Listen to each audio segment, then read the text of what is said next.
everybody, welcome to IT Skills. My name is Aiden. In today's video, we're going to go over the Microsoft 365 Fundamental course. This is going to be a long course. I'm going to try to make it within 1 hour. I'm going to make it into sections, so it's not going to be all one go. And so what we're going to do is we're going to go ahead, first of all, introduce the course, what is it about, and what you need to know to pass the exam, and why you need the course. We're going to talk about the certification path or the track that this course will prepare you. There's a certification roadmap, so it's not just about taking a course. It's about where you're going to go with it. So without further ado, let's get started. So the first thing I'm going to show you is going to be the actual course. So let me share. Here you can see this is the Microsoft MS-900 page, and you can see that Microsoft has this nice layout for the certification, and they're doing the best they can, and I think they're doing good job personally, because they got everything organized. So it's not hard for us to find what we need. They're talking about what this exam is required, what you need to do, like how many percent does it work to describe the cloud concept. That's 5 to 10%. It talks about all this other 365.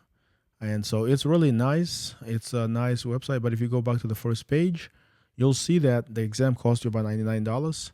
This is, again, is for your career, so it's an investment that's worth it, in my opinion.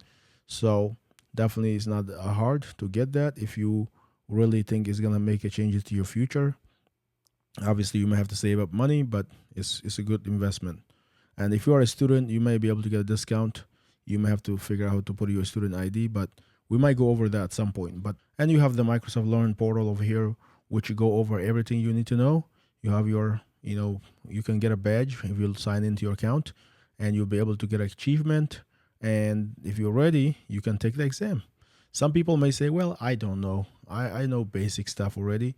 I don't need to take it. And if you feel that confident, please be my guest, take the exam. You might be, brought back to earth, or you may just pass it. Just like, some people, they truly know it.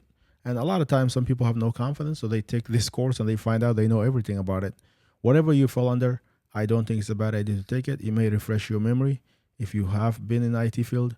And if you have never been in the IT field, this will open you a door to get into the IT field, because it shows that you're a driven person that's willing to learn, that's willing to get certified. Something called Exam Sandbox. This is simulation of what the exam will look like. You're going to get this screen that talks about what you're going to do. In this case, you have to accept the EULA agreement. And after that, you're going to have to go next. This will tell you the number of questions you have. This is usually 50 questions. It will have your name, the exam number, and then the passing score. Each Microsoft exam has a passing score of 900 to 700, I believe. And I believe it was either 1,900. I can never say for sure. Yeah, it's actually 1,000, I think. I do remember getting at least 930 on one of my exams. So yeah, so that's what you get. And it's this rated scale exam. So you could get like 657 or 690 and you're still not passing. But if you get 700, again, it's all about getting certification. It's like getting A or B or D or C. If you get an A, you still got a passing score in the class. If you get a B, you still got a passing. If you get a C, you still got a passing. Obviously, you want to do well, so that way you don't fail by 1 point or 2 points. So that's what it's about. And again, the exam will be multiple choice. It will break down the format for you. And you just simply going to go ahead. When you're ready to take the exam, you take it.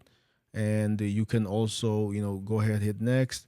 If you feel like the exam is going to make it, like if you answer the question, for example, and you want to maybe, mark a question for review, you can just click over here where it says review later.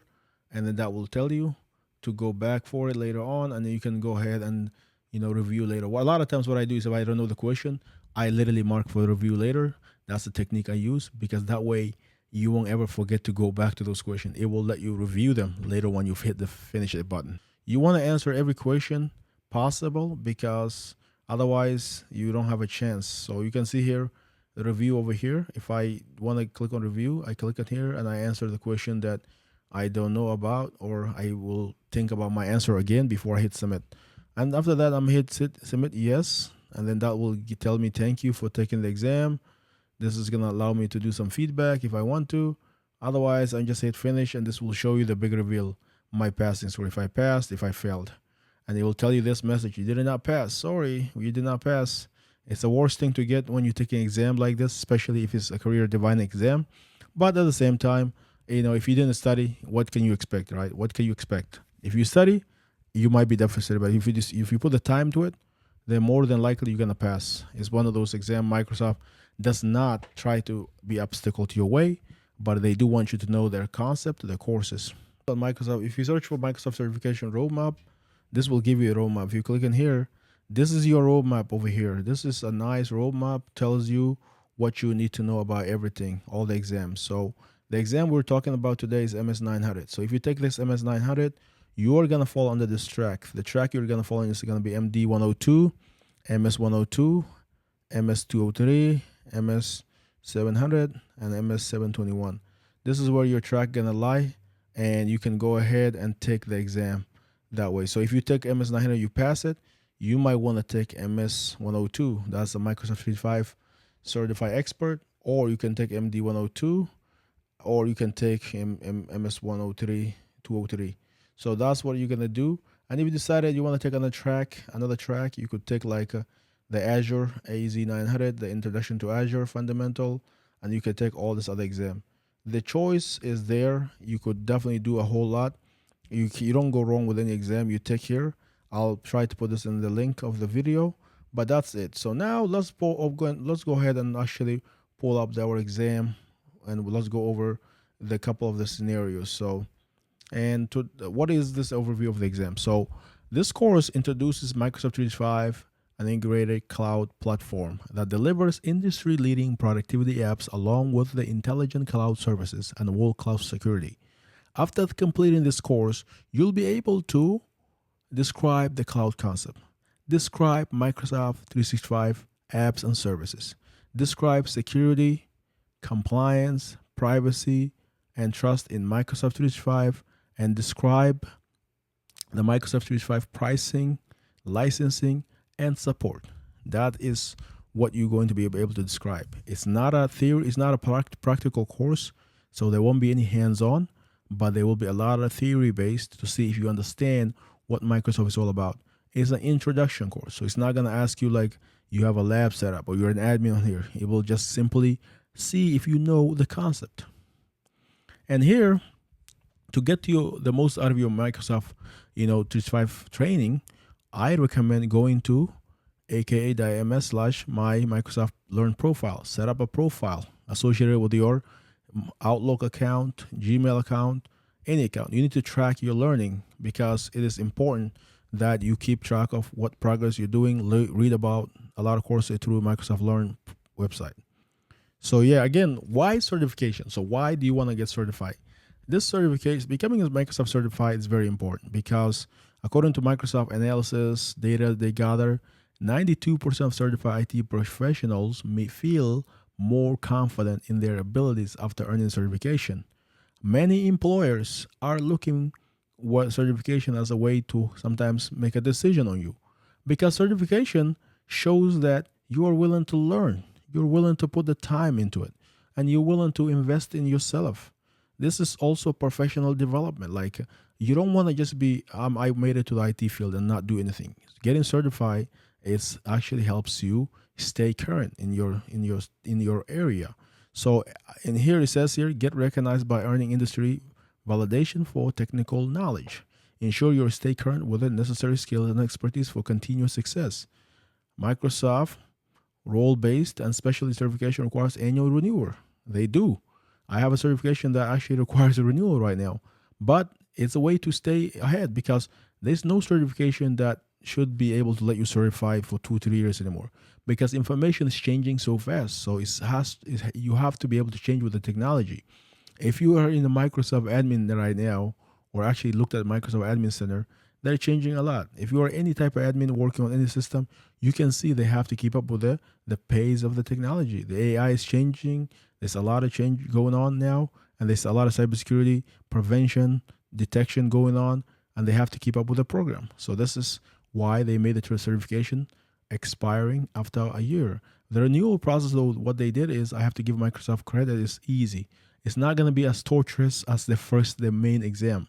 All you have to be able to do is go to this website, aka.ms.com/renewcert. And obviously, when you're getting ready for your Microsoft certification exam, you have to earn the MS-900 certification.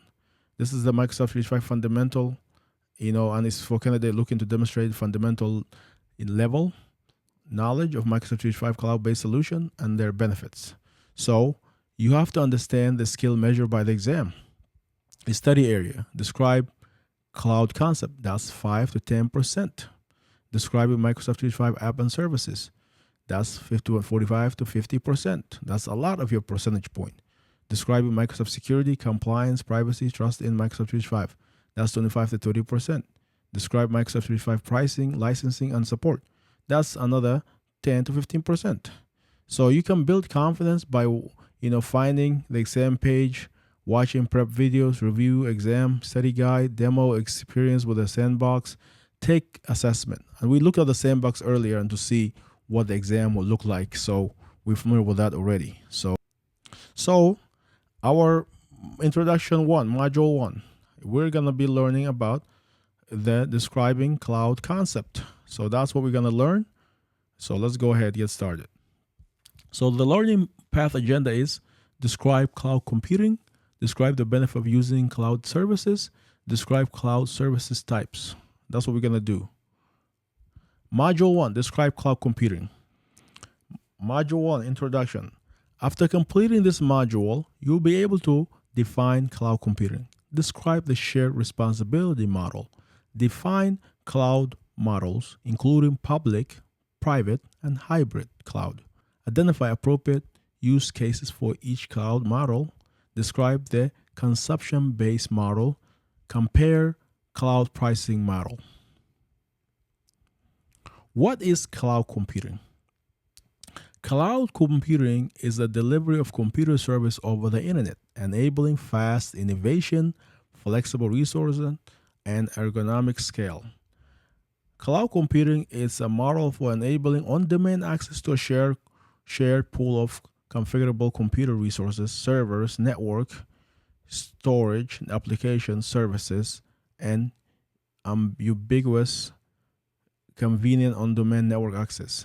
Rapidly provision and release with a minimal management effort or service provider interaction.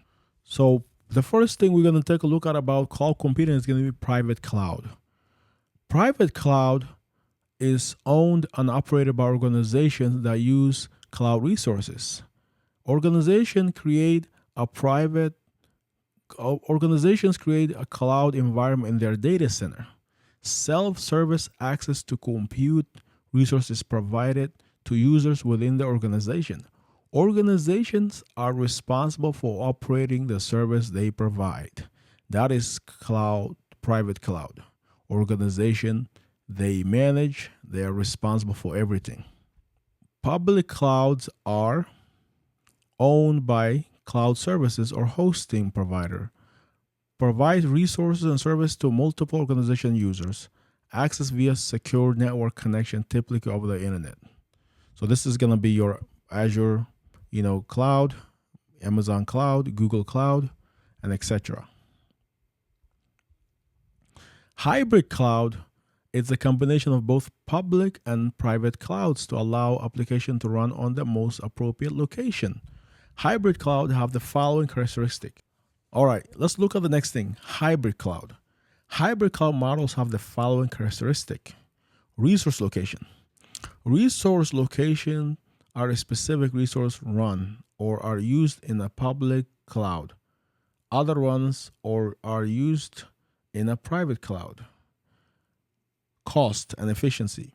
Hybrid cloud models allow an organization to leverage some of the benefit of the cost, efficiency, and scale that are available within the public cloud model. Control. Organization love hybrid cloud because they're able to retain the management control in the private cloud, just like private cloud. The skills. Technical skills are still required to maintain the private cloud and ensure both cloud models can operate together. So this is where you have your Azure HCI, hyperconverged infrastructure. So the skills is required because companies can purchase hardware from Dell, HP, or Cisco, or any company they like, and they can use something called Azure HCI, Azure Hyper Converged Infrastructure. And that's what allows them to be able to take advantage of the public cloud and while maintaining their private cloud. If, for example, they have resources located in their private cloud, they want to move it to the public, they can. And so they can do that with ease. Or if they want to bring some public cloud resources to their infrastructure like VMs, they can do that as well. Hyper converged infrastructure is the way to go. Nutanix has it. Azure HCI is very good about that. And you have to do it nowadays. There's no way about it. If you want to run a successful environment, that's a must. Cloud model comparison. So again, here's what we're going to talk about, the money aspect of this. Public cloud is basically no capital expenditure to scale up. Application can be quickly provisioned, deprovisioned, organization pay for only what they use. Private cloud, on the other hand, hardware must be purchased for startup and maintained. Organizations have complete control over the resources and security. Organizations are responsible for hardware maintenance and updates. This is probably very painful in the modern IT era because who wants to update, who wants to maintain hardware? Like hardware maintenance is going to be the main thing. If a hardware fails, you have to wake up and go ahead and try to deal with it, maybe go to the data center and whatnot.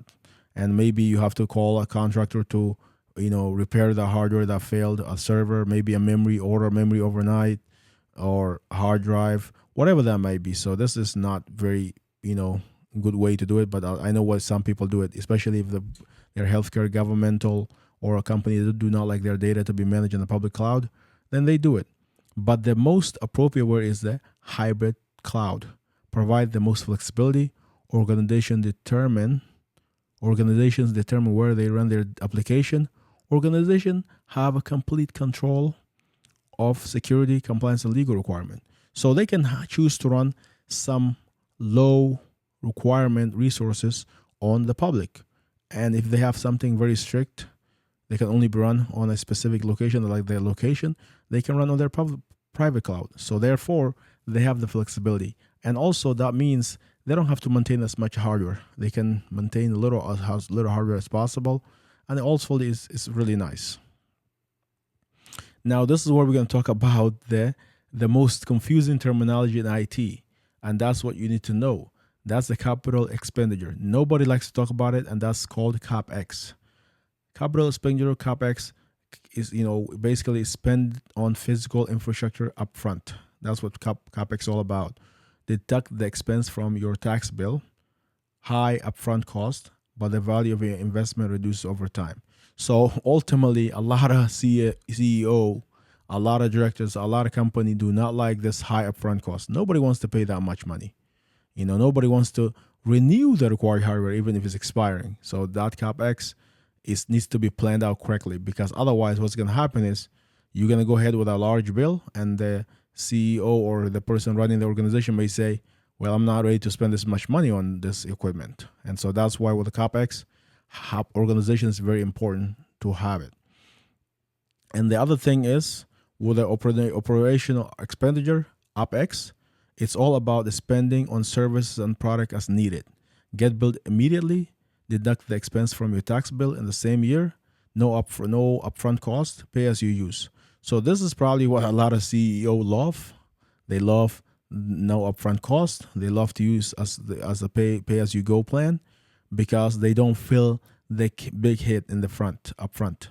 But at the end of the day, depending on what you're paying a monthly, it may not be worth it. You may have to pay upfront to get something good, then you don't have to worry about it later on. Later on, you don't have to spend a lot of money on investment. So Opex and Capex is very interesting, and it's done some of those things where if you're in the beginning of IT, you may not have to think about it a lot, but as you start getting deeper into your career, you have to think about it. And you have to actually prepare your organization to weigh that two options. Do they want to go Capex because you want them to buy all the hardware requirement, all the information at once, or you want them to do like a Opex where they can do like a upfront cost but pay as you go. And so maybe the choice is gonna be depending on the CEO, but you still can influence that even if you know you can get a better value by going upfront, high upfront cost. So this is another one, consumption-based model. Cloud services provide a consumption-based model, which means by the end user, you only pay for the resource that they use. So consumption-based model bring many benefits, including no upfront cost, no need to purchase and manage, costly infrastructure that may not be used as its fullest, the ability to pay for traditional resources when they are needed, the ability to stop paying for resources as they're no longer needed. This is amazing again, because wasting resources is probably the biggest problem in IT right now. Nobody understands this, but you can buy a service with all the feature and you decided you never implement those features or you never use those features. Now, once you pay for the high upfront cost of that feature, they can't give you money back saying, "Oh, I decided not to use this." You already paid for it, so you're stuck with it. Whether you use it or not, it's not their problem. It's not the vendor's problem. So that's why going the pay-as-you-go plan might be the better. You pay for what you use. If you don't use it, you don't pay for it.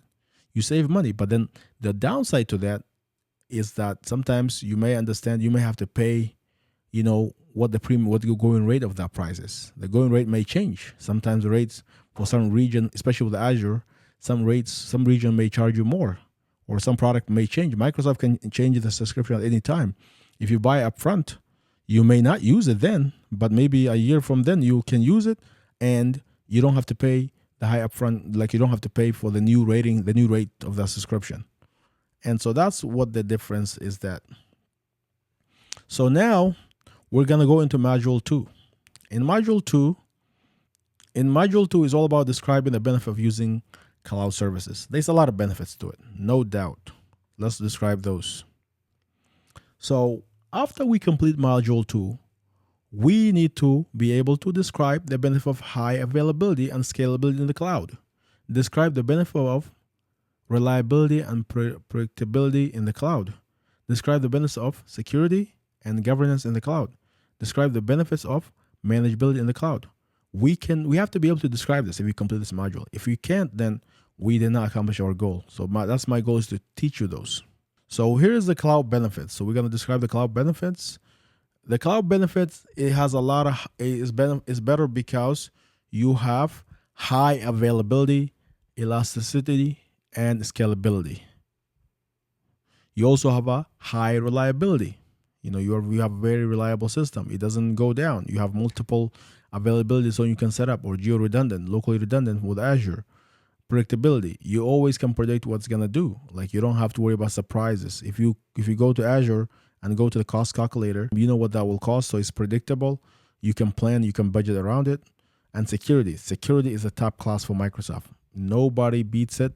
Any cloud services, Google, Microsoft, your big boys, vendors, they focus on security. And Microsoft, I believe, is probably the top one, because they care about the security. They have so many services that can protect you, and because of that, many people go with them. So security is always good. It's way better than a lot of on-prem security, because they actually have a team dedicated to all they do is making sure they protect people. You have governance. You can govern the data to where you want to store the data. If you want to store it at north, like at the northern central region, if you want to store it in Asia, you want to store it in like just the West Coast, East Coast, you can govern all your data where it goes. And you have a easy manageability. Like, you can manage this easy. You don't have to worry about, management being complex for you. And then module 3, we're going to describe cloud service types. And again, you can see how short the modules are.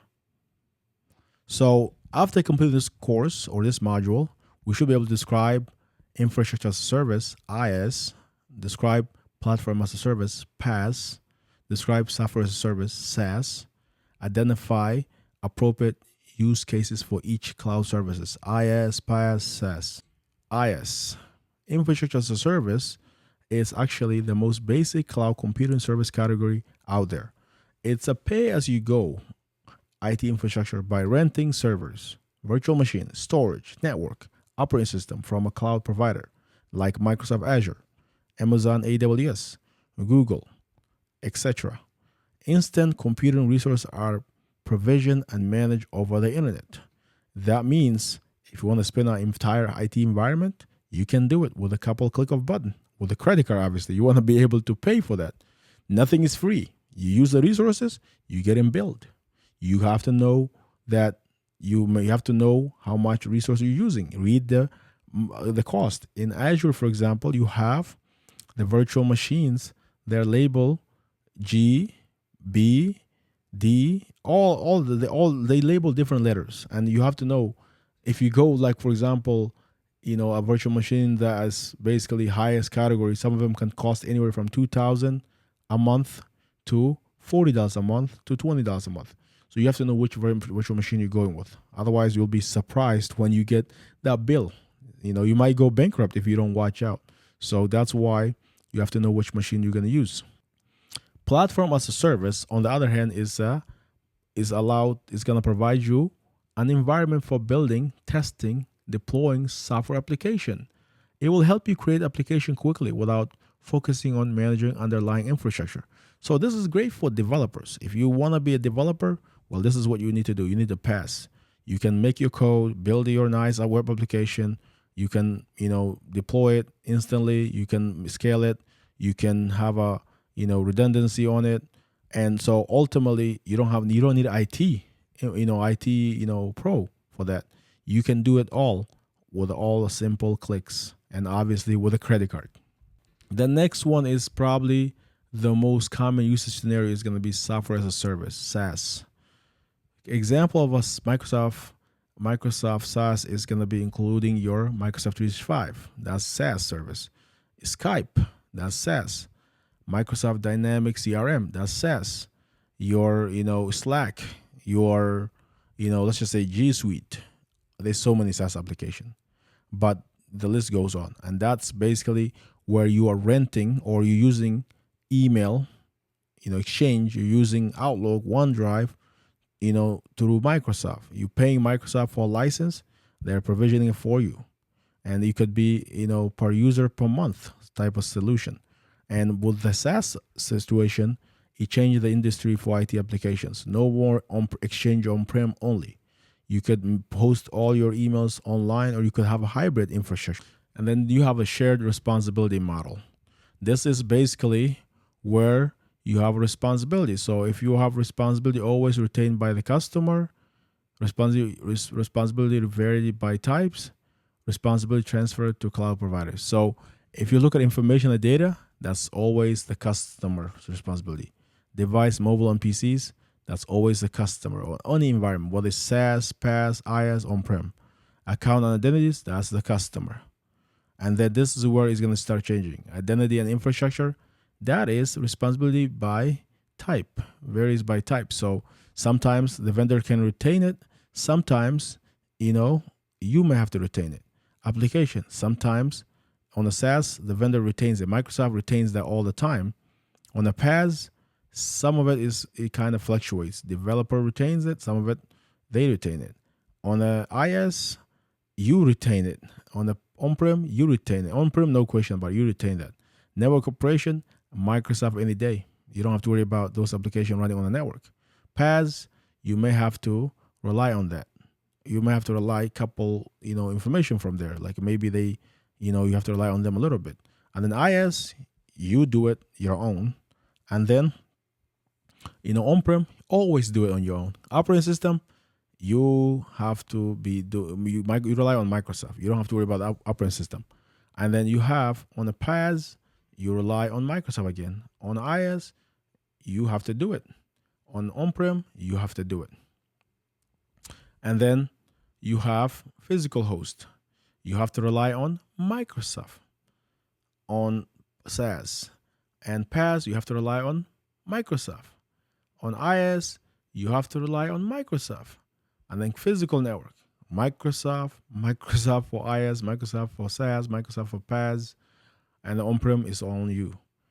Physical data center, that's Microsoft. They have one of the most advanced data center in the planet, guarded by ARM people, biometrics, multi-layer, the best heat sinks, best protection, best implementation, best hardware. And so data center is very good, and they maintain that. You can have data center in Asia, Africa, United States, North America, South America, you name it, Europe, they have data center across anywhere. And then you have PaaS, they have the data center to maintain that. And then IaaS, they have the data center to maintain that. On-prem, you maintain your own data center. So on-prem, you don't have a whole lot of resources. Like you don't have a lot of advantage. You have to do all. IaaS, Microsoft does three things for you. They maintain your physical host, network connection, and data center. You do everything else. Infrastructure as a service. You do everything else except those three things. PaaS, platform as a service, some of it is shared responsibility, like infrastructure identity, that's shared responsibility, application shared responsibility, and network control shared responsibility. But operating system, physical host, physical network, data center, that's all Microsoft. You maintain as a PaaS, platform as service user, you're gonna be responsible for information and data, device, mobile and PCs, account and identities. That's what you're gonna be responsible for. For SaaS, you're gonna be responsible for the same thing: information and data, device, mobile and PCs, account and identities, and you're gonna be sharing with the identity and directory infrastructure. But everything else, Microsoft got you. They got you under control. They will help you out. And now let's look more about cloud service comparison. IaaS, the most flexible cloud service. PaaS, focused on application deployment. SaaS, pay-as-you-go pricing, per user per month for Microsoft 365 licensing. IaaS, you can configure and manage the hardware for your application, infrastructure service. PaaS, platform management is handled by Microsoft Cloud or the cloud provider, or the Microsoft, Google, Amazon. SaaS, user pay for the software they use on the subscription model. So you can pay your subscription annually, monthly, and you have to pay. If you have, let's just say 10 users, you need to pay for 10 license. No if or but about it. All right, so it's time for knowledge check. And today we're going to talk about what we learned today. I mean, basically, we talked about a lot of topic. We need to check our knowledge. So what is cloud computing? What do you think the answer is? I give you about 5 seconds for you to look over this and answer it. If you said delivery of a computer service over the internet, you got correct. We check the answer later on, but you got it correct. Which cloud model uses some data center focused on providing cloud service to anyone that wants them, and some data center that are focused on a single customer? Think carefully. The answer is very simple. Which cloud computer models uses some data center focused on providing cloud services to anyone that wants them, and some data center that are focused on a single customer? That is going to be your hybrid cloud. That's going to be your public cloud. That's going to be your hybrid cloud. According to the shared responsibility model, let me start over this again. According to the shared responsibility model, which cloud service type places the most responsibility to the customer? If you look at our graph before, this is the one. If infrastructure as service places the most responsibility on the customer. The customer have to do everything. Microsoft does maybe 3 things for them. Everything else is it's up to the customer. So let's go ahead and actually check our answer. Next knowledge check. What type of resource involve adding or removing resources such as virtual machines or container to meet the demand? Again, the question is, what type of scaling involves adding or removing resources such as virtual machine or containers to meet the demand? That's going to be horizontal scaling. What is characterized as the ability of a system to recover from failure and continue to function? That's going to be reliability. It's not scalability. It's not predictability. It's reliability. And if you check the answer, oops, I hit continue. Let's go back again. I said horizontal scaling and reliability. Check the answer. You can see. The last knowledge check is going to be, which cloud service type is the most suited to lift and shift migration from on-prem data center to cloud deployment? Is it infrastructure as service, platform as service, software as service? Software as service, we don't need to worry about migration. Platform as service, we don't need to worry about it. So it's got to be infrastructure as service. What type of cloud services would provide a finance and express tracking solution typically be in? That would be software as a service. And there you go. Because if you think about it, the question, infrastructure service, it's the one that will allow you to migrate your VMs from on-premise data center to the actual Azure data center. And then this SaaS provides access to software solutions such as financial expense tracking, like your Dynamics 365. That's all we have for today. I hope you enjoy this knowledge learning. Thank you for watching the video. I hope you enjoy this training. I was having fun bringing it to you.